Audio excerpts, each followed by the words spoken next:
Salamin, what's up mga kasoya? Samahan niyo po kami sa araw na to na kung saan maghahanap kami ng mga butas ng alimango na kung saan dudukutin namin mismo sa butas nito. Sa puntong ito ay parang may nahawakan na limango dito sa loob ng butas si Zaido.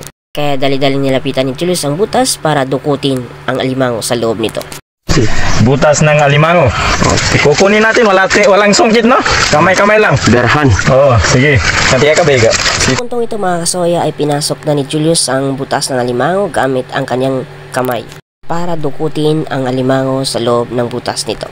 At mga ganitong strategy na panghuli ng alimango ay sobrang delikado. Dahil konting sipyat mo lang sa paghawak ng alimango ay siguradong putol ang daliri.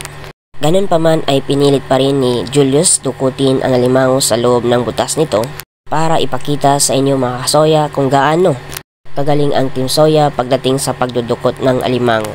Dahil mga ganitong style ay inspired kami sa Team Harabas. Kaya abangan natin mga kasoya ang pagdudukot ni Julius na malaking alimango sa butas nito gamit ang kanyang kamay.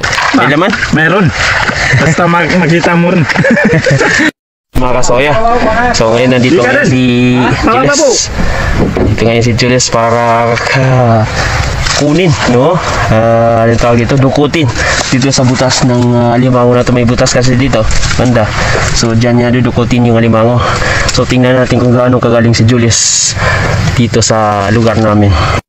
Ano masasabi mo, Zaido? Good. Good boy. Kung maipit ka, good ka dyan. At kung nagustuhan nyo mga kasoya ang mga ganitong content, pagdudukot ng alimango sa butas nito, please subscribe and follow, like and share mga kasoya. Dahil malaking tulong po yun sa amin and God bless you all. Kami ang irang vlogger nagmula sa Bagodos, Cotabato City, Team Soya. Lalabas na. Okay. So ito yung panlaban namin kay Pungloy ng Harabas. Dudukot ng alimango. Anak. Uy. Uy. Mukhang matapang itong alimango man. Ay. Ay.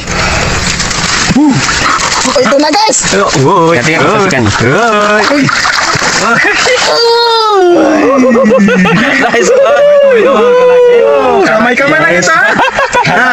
Ano? So ayun na nga mga kasoya, so positive na may lamang malaking alimango ang nasurvey ni Zaido.